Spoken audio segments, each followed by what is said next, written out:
thing. As we said many times, we're the same as the Hebrew children. But God is saying, your battles that's around you are mine, not yours. And you're trying to fight them. You're trying to allow them to interfere with you, and they're stopping you from entering into the praise I want you to come into. I know you may not feel like it, and your heart may not be as pure as you want it to be, or you don't feel worthy or whatever, but you got to give the best praise that you can to God. The ability, whatever it is, if, like we said, if it's just one finger that you can give praise, you're going to have to do it. This is the key to move forward, to getting your enemies destroyed and finding all the spoils and all the riches and all of them being destroyed in every way that you look. As we said, they'll disappear if we'll only obey the Lord and lay the first building block before us. There are gifts of God. You know, many things. Some of you may be going through situations you think God can't defeat, but there is nothing He cannot defeat. There is nothing He cannot overcome. There's nothing He cannot deliver you from if you'll let Him fight the battles. But we're fighting the battles with our mind and with the things around about us. And we're letting the enemy keep us from entering into praise of God because we continue to look at the situations around about us. I feel your heaviness. I hear your words. I'm here. I may not feel like it, etc. You're right. And ain't no problem with lying to God because He knows that you don't feel like it. But you still got to push yourself. As we said, it's a pressing way. You got to press your way in to the presence of God and press your way in to the praise that God is due for the blessings that He has given us, for the things that He has done for us, for the uplifting that He deserves, for the things that He wants to do and take your enemies away from you. Some of you may think, but it won't bring this or won't bring that. You're right. But He can deliver you from the situation that is bothering you. He can take it away that it disappears. I'm clear evidence of many things that God has done for me. Yeah, He could not give me back some things, but He delivered me from the problem. He took it away from me, that it don't bother me no more. It does not destroy me no more. It does not take away from me. And this is what He wants to do with all these enemies around about. Don't be afraid. Go forward, what He's saying. This is my battle, and you need to give it to me and let me win it. But if you don't go forward, if you stand still, if those people would have stood still and not went forward when God said forward, those enemies would have came and defeated them. They would have put them in destruction and taken them out in the physical part. Remember, physical Old Testament, spiritual New Testament. Spiritually, we're dying in mind and in thoughts and situations round about us. And our enemies are spiritual. Even though some things we see physical. Our mind warfare destroying us and taking us down. Then where our heart is coming into a place, it cannot be pure. And it's continually destroying us. But God wants to take these enemies and crush them. He wants to show you His power. But you've got to come out of the comfort zone. You've got to realize, and the place that we're trying to even take you is, you've got to learn to trust and be patient to know that God can do anything. But that's one of the hardest things for us to do, especially if you're in the deep storm, is to be patient.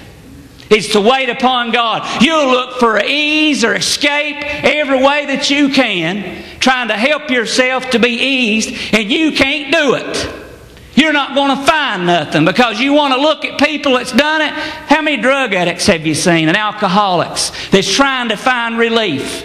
They did not ever intend and say, you know what I want to grow up to be? A drug addict. You know what I want to grow up to be? An alcoholic.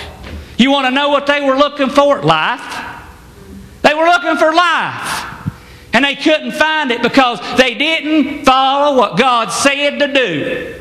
Therefore, no life to them. Christ clearly said, I came to give life and give it more abundantly. Well, are you having it? Are you having life and having it more abundantly? Or are we going to be opposite? Because we see the enemies, and they may be many, and we don't want to step out of our comfort boat or our comfort protection, our ways that we do things, the situations we are. But if you don't learn to turn it over to God and realize it's His war, them enemies will be destroyed. And it could be to the fact that many of you will wake up tomorrow and see your enemies dead before you, and you'll gather the spoils. And there'll be so many spoils you won't be able to carry it in one armful. There'll be so many blessings from the things that God does. And all the nations will fear you because they'll know that God is on your side. They'll know this. And they'll recognize that God is on your side. And they'll fear you even though they may look at you and say, no, we don't fear them. Yes, they fear you. We even gave you the story of Balaam where they begged Balaam to come and curse the Israel people. Why? They feared him. They feared him because they know that God was on their side. Guess what? God is on your side if you're saved. He's protecting you. He's with you. But when are we going to step out of our boat? When are we going to step out and let Him fight the battles that's before us? And let Him win the things for us, no matter what you face, no matter what situation you're going through. When are we going to come out of it and be like this King? And praise Him for all of that He's doing for us. And help Him. Let Him help us to help. Let Him help us in everything that we do. We got to let Him. He's a gentleman and He will not press His way into nowhere that He's not welcome. He will not, because if He could, He would save every soul. There'd be nobody in hell right now. No one would be there. And many may say there's nobody in hell. My Bible says there's a rich man there. Or he's a liar. I know that there's one there for sure. And I know there's more. But you know, if God could, He would push upon every soul and take them out, but then we'd be puppets. But He gives us a free choice. Why? Because He wants to know if we're going to trust Him and have faith in Him. And then with that free will, we can go as deep as we want to go with God. We can have a closer walk than Paul if we want it, even though many people look at Paul and say, there ain't no way. I'm telling you, yes, you can. Yes, you can. There is no limit to the amount of God that you can have, but you got to come out of your comfort zone. Then you will not, as long as you keep looking at your afflictions and the problems and the confusions and the situations around about you. You don't feel like coming many times. I know you don't. But I want to tell you right now, I thank you for being here. I do. I do. But it's time that even though you may not feel like it, you give God all the praise that you can give, even though your heart may not feel like it. I'm going to tell you, there have been many times that I didn't want to come. Even though you may say, how can a preacher not want to come? I fight the same battles you fight, people. We do. Me and Lisa fight just as many battles, if not more, than you fight. We do. But we press through and we come on. But we got to learn to press through and give Him His due praise if you want your enemies to disappear. Or are you going to keep packing them? As John had said earlier, and he said it, and I was going to give it to you later, but I think the Lord wants to give it now. It encouraged me to see the strength that I've seen in people in the last month. To know that the word that's being preached is being God's and not mine. It encourages me. To know that what He's planned in my heart is going to give me strength to win. And it ought to encourage you to be able to know that. But there's some of you fighting battles right now that feels that there's no way. What can God do to help me?